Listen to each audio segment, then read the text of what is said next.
नमस्कार दोस्तों।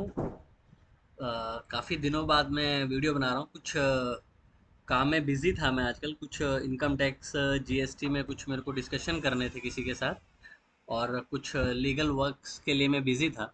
तो ऑलमोस्ट वो 80 to 90% डन हो गया है काम। बीच में हो सकता है एक दो दिन वीडियो ना आए। लेट्स सी, देखते हैं बाज़ार में क्या चल रहा है और क्या हुआ है अभी फ़िलहाल बाज़ार में। सबसे पहले अगर हम बाज़ार में देखें तो पहले वीडियो हटा देते हैं। जस्ट ए मिनट, सीधा स्क्रीन पे ही फोकस करते हैं। तो अगर हम स्क्रीन पे देखें बाजार में, तो आपको क्या चीज़ ऑब्जर्व करनी चाहिए जिस हिसाब से बाजार में रिसेंटली हुआ है। तो सबसे पहले हम ये चीज़ समझने की कोशिश करते हैं, जैसे कि निफ्टी का डेली चार्ट आप देख रहे हो, आपको यहाँ पे ये देखने को मिल रहा है। अगर मैं यहाँ पे एक पेन ओपन करता हूँ आपके लिए, आप एक मिनट। ये आपका पेन आ गया। अब ये देखिए, ये जो रैली हुई थी, ये वर्टिकल रैली हुई थी। तो सेम चीज़ यहाँ पे पॉसिबल है कि इस चीज़ को, अब देखिए ये वर्टिकल रैली हुई। अब वर्टिकल रैली मतलब यहाँ पे आपको मिरर इमेज देखने को मिल सकती है, जो यहाँ पे आपके लेफ्ट साइड हुई है और अब यहाँ पे राइट साइड पे चल रहा है। ये ऐसे गया था ऊपर बाजार, अब ये ऐसे आने की कोशिश कर रहा है बाजार। अब यहाँ पे कंजक्चर है कि बाजार ऊपर जाएगा नीचे जाएगा, क्या करना है क्या नहीं करना है। बाजार बहुत नीचे आ गया है। देखिए, हमेशा बाजार जब गिरता है तो उसका एक तरीका होता है बाजार को गिरने का। अगर बाजार वाटरफॉल की तरह नीचे आता है तो इसका मतलब ये होता है कि कुछ मार्केट के टेक्सचर में चेंज हुआ है। क्योंकि जिस हिसाब से आपका बैंक्स गिर रहे हैं, उससे ये एक आराम से आप एक निष्कर्ष निकाल सकते हैं बाजार के लिए कि जो मार्केट को नीचे ले जाएगा सेक्टर, वो बैंकिंग सेक्टर ही होगा। अगर आप बाजार को और तेजी से भी देखें, तो एक तरीके से जो गिरावट है ये बहुत ज़्यादा एक डरावना मोड़ भी लेने के पक्ष की तरफ जा रही है। क्यों जा रही है?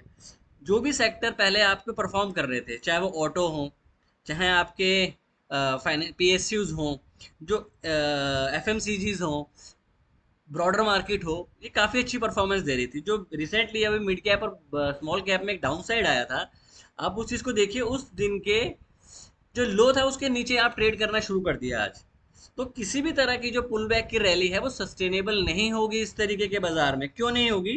क्योंकि जो मार्केट को सेक्टर सपोर्ट कर रहे थे, उन्होंने अपना जो सपोर्ट था वो वापस, ऐसा लग रहा है कि वापस उस चीज़ को लिया जा रहा है, वापस लिया जा रहा है। दैट मीन्स आप रिलायंस को देख लीजिए, आप एचडीएफसी को देख लीजिए, आप आईटी को देख लीजिए, जो ऑटो और ऑटो एंसिलरी थे आप उनको देख लीजिए। क्योंकि ये एक सेंटिमेंट के साथ एक ग्लोबल सिनेरियो को भी आपको इसको मर्ज करना पड़ेगा। जैसे कि फेड ने वो, सबको क्लियर है ये चीज़, सबको पता होगी कि फेड ने बोल दिया हम इंटरेस्ट रेट नहीं कम करेंगे, मतलब कांस्टेंट है, होल्ड है या पॉज है। इससे क्या होगा कि आरबीआई भी अपने रेट्स को कम नहीं कर सकती, क्योंकि हम एक ग्लोबल सिंक्रोनाइज में हैं। अगर अमेरिका रेट नहीं बढ़ाएगा तो जो इमर्जिंग मार्केट है वो उनके लिए प्रॉब्लम रहेगी रहेगी। तो हम ये सोचें कि अब पुल बैक आएगा, अब पुल बैक आएगा, ये चीज़ आउट ऑफ द पिक्चर है। ठीक है, पुल बैक आएगा, आप ऊपर जाओगे, अगेन आपको सेलिंग मिलेगी। क्योंकि जिस हिसाब से बाजार में एक वाटरफॉल गिरावट है, तो उस तरीके के बाजार में आपको रैली पे सेल करना चाहिए। अब आप बोलेंगे अब डेली पे 20 से ऊपर हो, आप प्रेशर देखिए बाजार में किस तरीके से आ रहा है। अगर ये बाजार की एक सिली साइड है कि ग्लोबल इंटरेस्ट रेट अगर ऊपर जाएगा, तो आप नीचे, आप ऊपर नहीं जा सकते, या तो आप साइडवेज हो जाएंगे। बट ये हो सकता है, जरूरी नहीं है कि अमेरिका आज 1000 पॉइंट गिरे, ये जरूरी नहीं है कि आज बाजार यूएस फ्यूचर 500 पॉइंट या 700 पॉइंट गिरे, बट आप गिरोगे। क्यों गिरोगे? क्योंकि आपके जो एक इन हाउस स्टोरी है, उसकी वैल्यूएशन को भी आप देखिए। अगर H D F C bank बोल रहा है कि हमारी वैल्यूएशन जो है वो बुक वैल्यू से कम है, तो बाकी बैंकों का इसका इम्पैक्ट पड़ेगा। अगर बैंकिंग सेक्टर का जो राजा है एचडीएफसी बैंक, अगर उसमें प्रॉब्लम आएगी तो बाकी सेक्टर में ऑटोमेटिकली प्रॉब्लम आएगी। आज पीएसयू बैंक को क्या हुआ? अच्छे वाले काफी अच्छी परफॉर्म कर रहे थे over the day, post lunch के बाद उनमें एक भारी गिरावट देखने को मिली। तो ये लगता है किसी ना किसी तरीके से कि बाजार में कोई ऐसी प्रॉब्लम्स है जो हमें नहीं लग रही है, बट प्राइस को देख के ये लगता है कि बाजार में एक गिरावट अभी गहरा सकती है। तो कोई बड़ी बात नहीं है कि आप 19,200 या 19,300 को भी जल्दी देख लो। क्योंकि जो आपको लेफ्ट साइड पे मिरर इमेज देखने को मिली है, ये वाली जो आपने ये चीज़ देखी है, तो आपको सेम ये रिप्लीकेट यहाँ हो सकता है।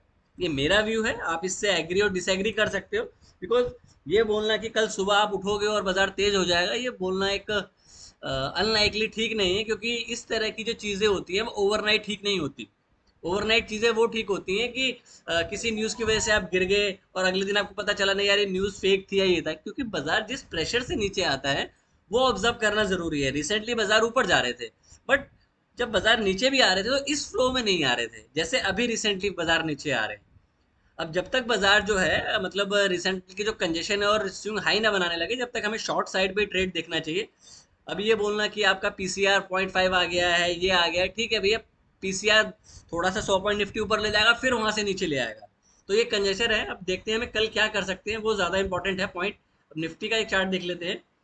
आप निफ्टी देखिए आज क्या हुआ है बाजार में। अब निफ्टी आप 20 मूविंग एवरेज के आसपास आप आने लग गए हो। अगर हम इसको देखें 5 मिनट में कि हम क्या कर सकते हैं, अगर आप ऑल सेक्टर्स भी देखते हो, जैसे आज आईसीआईसी का आप देखिए, आईसीआईसी में अगेन ये गिरावट शुरू हो गई है। अब हम ये देख लेते हैं कल हम क्या कर सकते हैं। अभी देखिए आप 200 से काफी दूर आ गए हो, और अगर आप यहाँ पे पिवट्स भी लगाओ तो आप पिवट्स भी मिस करते हुए जा रहे हो। कल भी आप बियॉन्ड S4 थे, आज भी आप बियॉन्ड S2 बंद हुए हो। तो शॉर्टर टाइम फ्रेम में आप बोल सकते हो कि थोड़ा ओवर एक्सटेंशन है, बट ओवर एक्सटेंशन की कोई डेफिनेशन नहीं होती कि वो और नहीं जा सकता। हो सकता है कल आप अगेन हल्का सा गैप अप खुलो और अगेन सेलिंग आ जाए। तो बाजार में अगर 200, देखो बेस्ट ट्रेड क्या बनेगा, अगर बाजार या तो इसी लेवल पे आसपास खुले जहां पे क्लोज हुआ है और 19,700 को ब्रेक करता है, तो डेफिनेटली आपको बड़े फास्ट मूव मिलेंगे नीचे की तरफ। मतलब आप 19,600 तक with in A 15 to 20 minutes नीचे आ जाओगे। इन केस अगर आप बाजार के मिड ऑफ द रेंज में खुलते हो, जो आपका ये रेंज है आपका 19,800 टू 19,750 के आसपास, तो आप इस रेंज में खुलोगे तो आपको ट्रेड नहीं करना चाहिए। या तो इस ट्रेड के इस बियॉन्ड से ऊपर चला जाए तो 200 के आसपास आपको बेचने का ट्राई करना है। अगर इस लेवल के आसपास ज्यादा ही गैप डाउन खुलता है कल, तो आपको प्राइस एक्शन देखना है और क्लोजिंग के आसपास दोबारा ट्रेड लेने की कोशिश करनी है, शॉर्ट ट्रेड।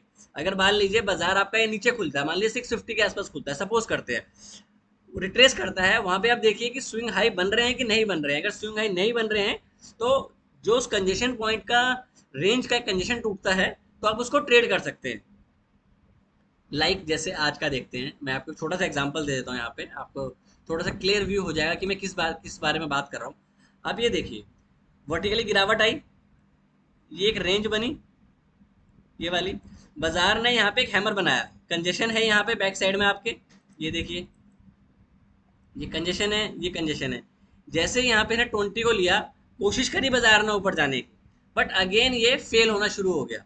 तो इस तरीके की चीजें आपको यहाँ पे भी ऑब्जर्व करनी है। अगर ऐसा होता है बाजार इस रेंज के बीच में खुलता है यहाँ पे, तो आपको कोशिश ये करनी है कि अगर फर्स्ट 5 मिनट का लो जाता है तो आपको शॉर्ट करना है, और इस फर्स्ट 5 मिनट के हाई का आपका स्टॉप लॉस होगा। तो सिंपल आपको ये ट्रेड है। अगर आप किसी वजह से अगर आप गैप डाउन करते हैं 200 के आसपास, तो इसमें कोई सोचने वाली बात नहीं है, ऊपर खुलोगे आपको खुलते ही शॉर्ट कर रहा है। दैट इज सिंपल ट्रेड है। अगर आप बाजार इसी के आसपास खुलता है तो आप वेट करेंगे, क्योंकि अगर आप लोअर बाउंड्री के आसपास खुल रहे हैं तो हो सकता है पहले इनिशियली वो ऊपर जाए, और आप वेट करिए कि वो क्या पैटर्न बनाता है, एम पैटर्न बनाता है कि डब्ल्यू पैटर्न बनाता है। ट्रेडिंग के पॉइंट ऑफ व्यू से अगर आप इसको नीचे तोड़ते हैं तो आप शॉर्ट करेंगे। अगर आप इस रेंज के बीच में खुलते हैं तो ट्रेड ना करें तो ज्यादा फर्क है, बिकॉज कुछ ना करना भी एक ट्रेडिंग डे है। क्योंकि अगर आपका कैपिटल सेव है तो आप उसको इजिली बना पाओगे। तो बेटर होगा कि आप स्टॉक्स में भी आइडेंटिफाई करो, क्योंकि अगर लार्ज कैप में डाउन साइड आएगी, क्योंकि एफ अगर बेचेंगे तो एफ स्मॉल शेयर नहीं बेचते, वो शेयर बेचते हैं जिसमें उनको इजीली एग्जिट मिले, वो लार्ज कैप शेयर्स को बेचते हैं। अगर लार्ज कैप में सेलिंग आएगी तो आप बाजार को ऊपर नहीं ले जा सकते। Thank you. अगर ये वीडियो अच्छा लगा हो तो प्लीज़ वीडियो को लाइक शेयर एंड सब्सक्राइब करें। कोशिश करूंगा कि कंटिन्यूटी में दोबारा ये चीज़ें कंटिन्यू रहें जैसे मैं पहले बना रहा था। तो लेट्स सी, देखते हैं कल का दिन कैसा रहता है। अगर इन बिटवीन कुछ होता है तो डेफिनेटली मैं उस चीज़ को वीडियो में वीडियो या कल मार्केट आवर से पहले एक छोटा सा आउटकम आपको शेयर कर दूंगा अपना। ये मेरा व्यू है। आप कोई भी ट्रेड लेने से पहले अपने फाइनेंशियल एडवाइजर ज़रूर कंसल्ट करें। Thank you and bye.